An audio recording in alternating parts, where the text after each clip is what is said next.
To most people who come to Mablethorpe, they'll be interested in playing on the beautiful beach here, probably getting some fish and chips and maybe riding on the donkeys. Oh, I do love to be beside the seaside. But I'm here to tell you the story of a Second World War plane that is wrecked around 30 miles in that direction over there, in the middle of the North Sea. But there is a huge problem. The plane that lies at the bottom of the sea is a war grave.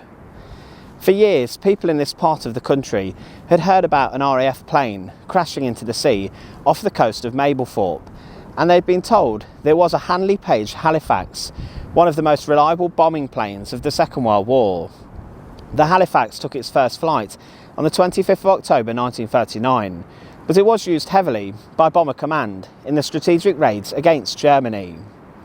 It was this aircraft that flew over many major German towns, dropping their payload of bombs and causing untold casualties and deaths.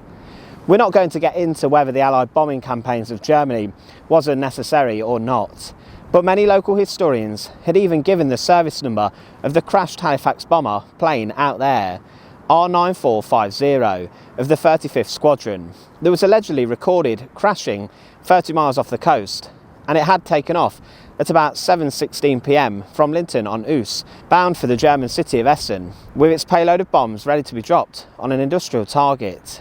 It would have made its trip to Germany and dropped its bombs, but on the way back something allegedly went wrong, and by 11 o'clock that evening the Halifax bomber was sinking into the North Sea. The tragedy of that plane is that 7 crew members on board were never found. But that is because the historians were wrong.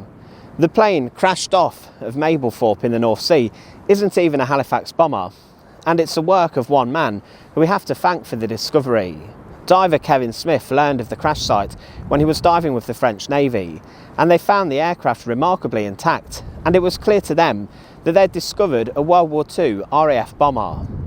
The wreck was largely intact, but what troubled those who discovered it was that it was clearly not a Halifax bomber. After visits to different museums and further expeditions to the wreck site, it became clearer to the divers that they were dealing with something else. 4 British Pegasus engines were found on board that plane, and it was discovered that the sunk World War II plane was in fact a Mark I Sunderland flying boat. The Sunderland as an aircraft has been largely forgotten about when overshadowed by other World War II aircraft, such as the Spitfire and the Hurricane. We all know about them, but the Sunderland was one of the most powerful flying boats of the conflict.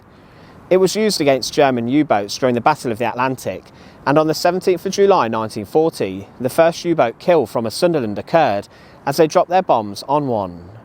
From the bomb room on the lower deck, depth charges were stored, and there was a bomb at aiming position in the nose below the turret.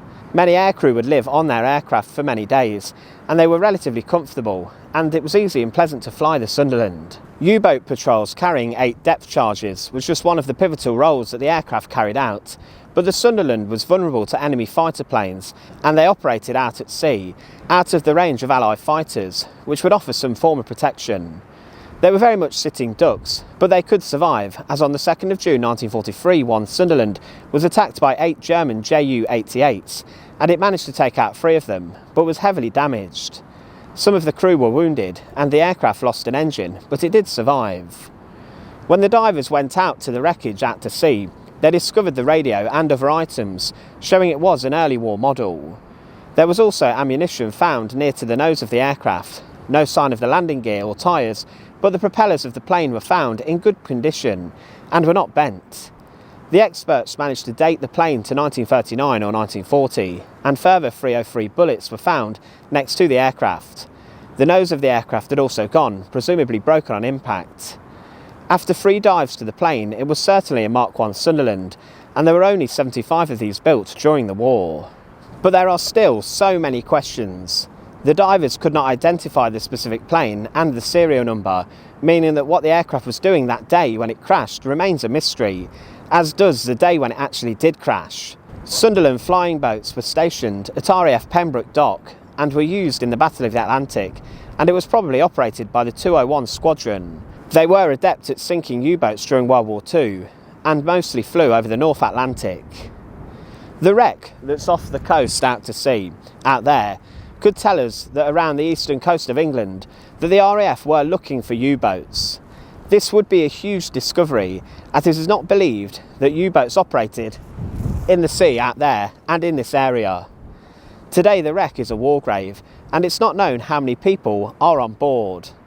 It's possible that the plane encountered enemy aircraft or even a U-boat itself that sunk it, but this is what is remarkable about history. Still 80 years on, with a World War II aircraft found at the bottom of the sea, we are still none the wiser as to what happened when that plane crashed. But remember at the start of the video when I told you about that Halifax bomber that people thought was here and had been identified. The discovery of the Sunderland means that this wreck is still lost to time, as are the remains of 7 people on board. Somewhere out there, out to sea, this aircraft lies at the bottom of the sea as well, waiting for someone to find it. But what do you think happened to the crashed World War II short Sunderland 30 miles off the coast of Mablethorpe? I'd love to hear your ideas in the comment section below. See, it's not just fish and chips, buckets and spades and donkey rides here. Genuine Second World War history on this beach and out there in the middle of the North Sea.